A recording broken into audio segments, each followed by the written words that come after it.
हुकूमत और पाकिस्तान तहरीक इंसाफ के दरमियान मुज़ाकरात का अमल जारी था, लेकिन आज पाकिस्तान तहरीक इंसाफ ने मजीद इस अमल को जारी रखने से इनकार कर दिया है। तो मुज़ाकरा सिर्फ डेडलॉक का शिकार नहीं है बल्कि ख़त्म ही हो गए हैं। तो अब अगला सवाल यह है कि फिर पाकिस्तान तहरीक इंसाफ और गवर्नमेंट के दरमियान ऑप्शंस क्या क्या हैं? क्या अब किसी जगह पे भी ये दोनों इकट्ठे नहीं बैठ सकेंगे? अगर इकट्ठे नहीं बैठेंगे तो सिस्टम कैसे आगे बढ़ेगा? बहुत बड़ा सवाल है जो आज के शो में हम डिस्कस करेंगे। हमारे साथ तशरीफ रखते हैं फैसल चौधरी साहब, वकील हैं पाकिस्तान तहरीक इंसाफ के, और उनके साथ तशरीफ रखते हैं कैसर अहमद शेख साहब, वफाकी वजीर हैं, और साथ कराची में हमें ज्वाइन किया मौला बख्श चांडियों साहब ने, पाकिस्तान पीपल्स पार्टी के साथ इनका ताल्लुक है। अगर आप इजाज़त दें तो चांडियों साहब से स्टार्ट कर लें। चांडियों साहब, ये फरमाइएगा, आप पुराने पार्लियामेंटेरियन हैं और पाकिस्तान पीपल्स पार्टी ने जाहिर है कई मरतबा मुज़ाकरात भी किए, जनरल परवेज़ मुशर्रफ के साथ भी किए, फिर मियां नवाज शरीफ साहब के साथ बैठ के आपने एक चार्टर ऑफ डेमोक्रेसी भी साइन किया था। तो आप क्या समझते हैं कि अब जो डेडलॉक है या ऑलमोस्ट ये खत्म ही हो गया, तो आपको नेक्स्ट ऑप्शन है किसी जगह पे कोई? चौधरी साहब, मेरी दिली ख्वाहिश ऐसी ही थी कि मैं आपके पास रिकॉर्ड पे है, मैंने कहा हम दुआगू है इस मुफाहमत के या मुआहदे पर आने के, लेकिन मैंने ये अपने यकीन से कहा था कि बातचीत कामयाब नहीं होगी और ये साथ नहीं चल पाएंगे, इनकी बातचीत नहीं होगी। तहरीक इंसाफ ने पहले दिन से ही कुछ रहनुमाओं को बातों में लगाया, कुछ रहनुमाओं को ताबड़तोड़ बयान देने पर लगा दिया। मुफाहमत की बातें, दोस्ताना बातें धमकियों की छांव में, साए में नहीं होते। इन्होंने पहले दिन से अगर ये नहीं किया हुकूमत ने तो हम यूं सिविल नाफरमानी में चले जाएंगे, हमने ये भी तैयारी कर रखी है, हमने ये भी तैयारी की, ऐसे बातें थी। यही बातें सुनकर मैंने कहा था कि ये बातचीत नहीं होगी। और वैसे तहरीक इंसाफ का मिजाज भी इस किस्म का है, सियासी लोगों से मुफाहमत चाहेगा नहीं। मेरा ख्याल है इन्होंने टाइम हासिल करना चाहा कि शायद इन सियासी गुफ्तगू के हामी बनने से कोई और दूसरे दोस्त भी हमसे बात करेंगे, लेकिन मैं इनको बार बार बोलता हूं, आपका कसूर नहीं है। जब से आपसे उंगली छूटी है आपका कोई फैसला दुरुस्त नहीं है। और आपको ये भी मेरा जुमला याद रखे, मैं हर बार कहता हूं आपको सियासी लोगों से ही बात करनी होगी। पाकिस्तान के मसाइल का हल इसी में है कि पाकिस्तान की तमाम सियासी पार्टियां आपस में बात करें और दोस्ताना माहौल पैदा करें, जिसमें सरे-फहरिस्त तहरीक इंसाफ के कायद और रहनुमाओं की गुफ्तगू थी, जो सियासी नहीं गैर सियासी गुफ्तगू थी। ठीक हो गया। फैसल चौधरी साहब, अब ये फरमाइए सर, ये मुज़ाकरात स्टार्ट भी पाकिस्तान तहरीक इंसाफ ने किए थे, आपने कमेटी बनाई, फिर उसके बाद स्पीकर साहब के पास गए, स्पीकर साहब ने फिर गवर्नमेंट से रब्ता किया, फिर आप ये कहते रहे कि गवर्नमेंट अपनी कमेटी क्यों नहीं बना रही, फिर गवर्नमेंट ने कमेटी बनाई, फिर मुज़ाकरात स्टार्ट हुए, आज आपने खुद ही उनको कॉल ऑफ कर दिया। तो फायदा है सारी एक्सरसाइज का? नहीं, ये ऐसी बात नहीं है, ना इतनी सादी बात है जिस तरह से आपने बयान किए हैं, चांडियों साहब कह रहे हैं। जब आप मुज़ाकराती कमेटी के रुकन और उसके स्पोक्स पर्सन यानी पीटीआई की तरफ से जो शख्स चेहरा है मुज़ाकरात का, आप उसके घर पर रेड करेंगे वारंट लिए बगैर, किसी इंक्वायरी किए बगैर, तमाम केसेस पे बेल्स में हैं, तो हम इसको मुज़ाकराती अमल के ऊपर हमला तस्वर करते हैं। आपने हामिद रजा साहब के मदरसे और घर के ऊपर जिस तरह से कल पंजाब पुलिस के गुल्लू बट चढ़ाए, उसके बाद आप हमसे किस रद्द अमल की तवक्को करते हैं? चांडियों साहब ने ये नए नए इत्तेहादी हैं नून के, तो बड़ा शौक है इनको कि उनकी बात करें।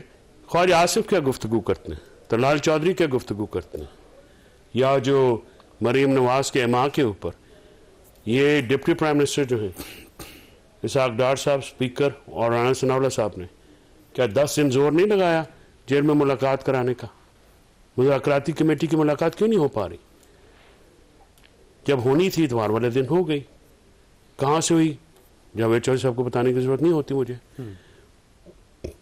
इतनी बेख्तियार कमेटी, फिर सर बेख्तियार तो शुरू से थी ना, फिर ही आप इनके साथ मुज़ाकरात नहीं, तो फिर आप मुझे ये बताइए कि अगर बेख्तियार जो इतने बेख्तियार थे कि आप मुलाकात भी नहीं करा सकते हैं, आप इतने बेख्तियार हैं कि आप अलामियों के में ये लिखते हैं कि हाँ इनकी मुलाकात होनी चाहिए, और उसके बाद आप हाथ बांध के हमारी तरह खड़े हो जाते हैं, हम तो अपोजिशन में। ये सर शुरू में भी आपको पता था, आप बल्कि कहते थे कि हमने उसमें आप लोग कहते थे, आप लोगों का तशन्नो था। और मैं अभी आपको एक और बात बताता हूँ कि हमने मुज़ाकरात हुकूमत से तो शायद ख़त्म किए हैं, हमने मुज़ाकरात एक जगह और स्टार्ट कर दिए हैं। किसी और जगह पे की है? जी बिल्कुल स्टार्ट किए हैं। कहाँ पे? हमने आज 3 नुकात के ऊपर सियासी जमातों से जो अपोजिशन में हैं उनको एंगेज करने की बात की है। हम पहले भी कर रहे हैं। हम डेमोक्रेसी, रूल ऑफ लॉ और ह्यूमन राइट्स के ऊपर। ठीक हो गया। हम नेशनल पार्टीज जो हैं, मारंग बलोच की जो आवाज़ है, मिसिंग पर्सनस का जो मामला है, हम समझते हैं कि हमारे मिसिंग पर्सन हों या किसी और जमात के मिसिंग पर्सन हों, ये एक इशू है। तो सर मिसिंग पर्सन तो आपके जमाने में मिस हुए थे ना, आपको शायद याद नहीं है। ये सारा क्राइसिस बल्कि उससे ज्यादा खौफनाक क्राइसिस पैदा हुआ था। हाँ ठीक है, लेकिन ये हजूर इतनी कोई एंजॉय करने वाली बात तो है नहीं। बात गुजारिश ये है कि मिसिंग पर्सन हमारे दौर में हो या इस दौर में हो, पंजाब में हो रहे हो। बोलो पहले तो हम पंजाबी, आप और मैं पंजाबी हैं, ठीक है, हम नहीं बोले। नहीं सर, मारंग हम नहीं बोले, सारा इशू ही नहीं, हम नहीं बोले ना सर। मानिए एज ए फिगर ही डेवलप उस वक्त हुई थी जब इमरान खान पंजाब को इस बात पे स्टांस लेना चाहिए था जब बलूचिस्तान में मिसिंग पर्सन हो रहे थे, केपी में हो रहे थे, लेकिन हम नहीं बोले।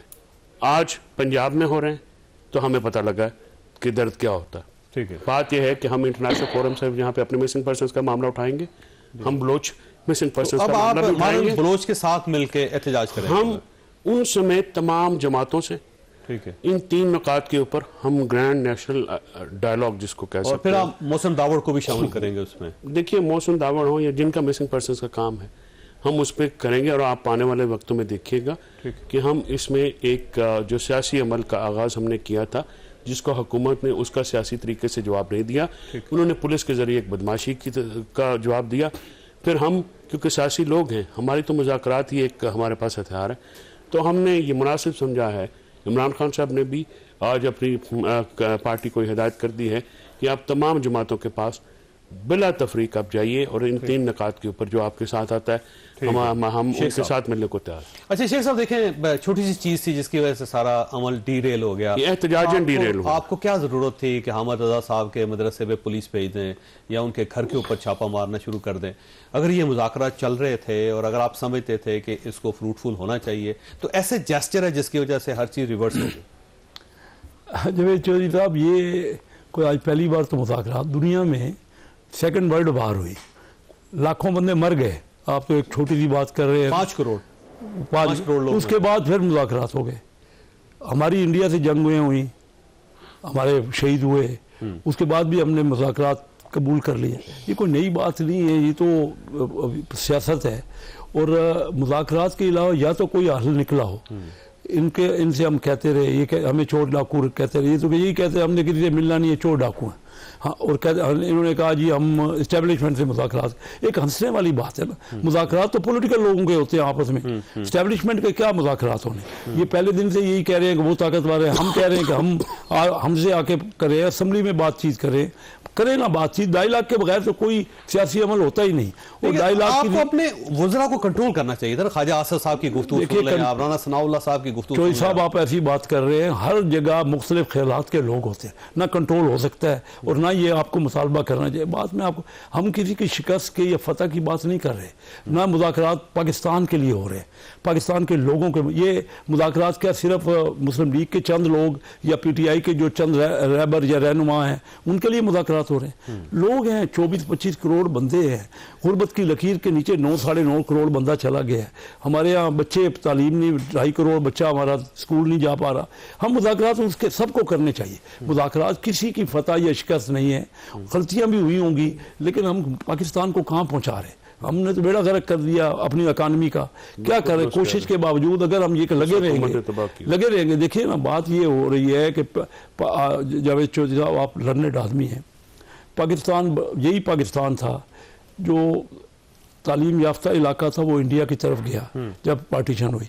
तालीम याफ्ता इलाका पाकिस्तान के पास नहीं था। इसी तरह इंडस्ट्री भी वहाँ थी, यहाँ नहीं थी। लेकिन पहले 1988 तक, पहले 42-43 साल पाकिस्तान इंडिया से तरक्की कर रहा था, हमारे एक ही मुल्क थे ना, उनका हमारा पर कैपिटा 50% ज़्यादा। जब से हमने आपस में लड़ाइयाँ शुरू की, एक दूसरे को नीचा दिखाने के और अपने मूँछों का और अपने अना का सवाल बना लिया, तो हम नीचे चले गए। दुनिया के तमाम मुल्कों ने हमसे, इन इलाकों में हमसे सीखा। कोरिया मुझे याद है, मैं क्योंकि दोस्त था मेरा डॉक्टर महबूब हक मरहूम, तो उनसे उन्होंने अपने प्लानर्स भेजे। हमारे तीनों पहले पाकिस्तान ने बनाया हुआ है। जी जी। इसके अलावा आप अंदाजा कीजिए ना कि इंडिया को IMF Hindu rate of growth कैसा था, मुझे ये भी याद है। मैं आप गवाह हूँ इस बात का, जावेद चौधरी साहब, कि मनमोहन सिंह वहाँ वजीर खजाना थे, यहाँ हमारे यहाँ डॉक्टर महबूब हक साहब थे, वो उन्होंने फ़ोन करके पूछा 88 तक 91 की बात है, जब उन्होंने पूछा 92 में वज़ीर इस तरह की बात है, तो उन्होंने पूछा कि आप इतना आगे बढ़ रहे हैं, हमें, क्योंकि आपस में दोनों दोस्त थे, एक ही जगह पढ़ते भी थे और पंजाब से दोनों का तल्लक था, तो वो पूछ रहे थे कि आप पाकिस्तान इतना आगे बढ़ रहे हो, हमें भी कोई गुर बताइए, राज बताइए, कोई तरीका बताइए। तो आज हालत ये होगी, 90 तक वो 4 गुना हमसे इकानमी थे, आज वो 12 गुना इकानमी हो गई। उनका डिफेंस बजट भी हमसे 4 गुना था, आज 12-13 गुना हो गया। इस 2017 में सर 334 बिलियनर हैं इंडिया के अंदर इस वक्त। और अगर हम ग्रोथ करते रहते तो हम उससे ज्यादा हो जाते। तो इसकी वजह क्या हुई? सिर्फ ये जो हम आपस में ये नहीं ढूंढ, हमें पॉलिटिशियन का काम क्या होता है? चीज़ों को सुलझाना। हम तो लग पे हैं एक दूसरे के खिलाफ बातों, मैंने किसी ने भी किया, हम सबको पाकिस्तान के लिए, अगर किसी की गलती है छोड़ के, ये छोटी छोटी बातों को हम, अब आपके पास सवाल छोड़ के जाना, 25 करोड़ बंदे की सोच है। ऑप्शन क्या है? क्या पाकिस्तान तहरीक कोई ऑप्शन, कोई ऑप्शन किसी का, इन्होंने आ जाना है डायलॉग पे, इनके पास भी नहीं है, हमारे पास भी नहीं है। ये मैं आपको ये वक्ती बातें हैं कि आज इन्होंने ये कह दिया तो रोज चेंज करते हैं बातों को। डायलॉग के बगैर क्या हो सकता है? आप बता दीजिए क्या हो सकता है। ठीक, सवाल यही है कि ऑप्शन क्या है? छोटी सी ब्रेक है, दोबारा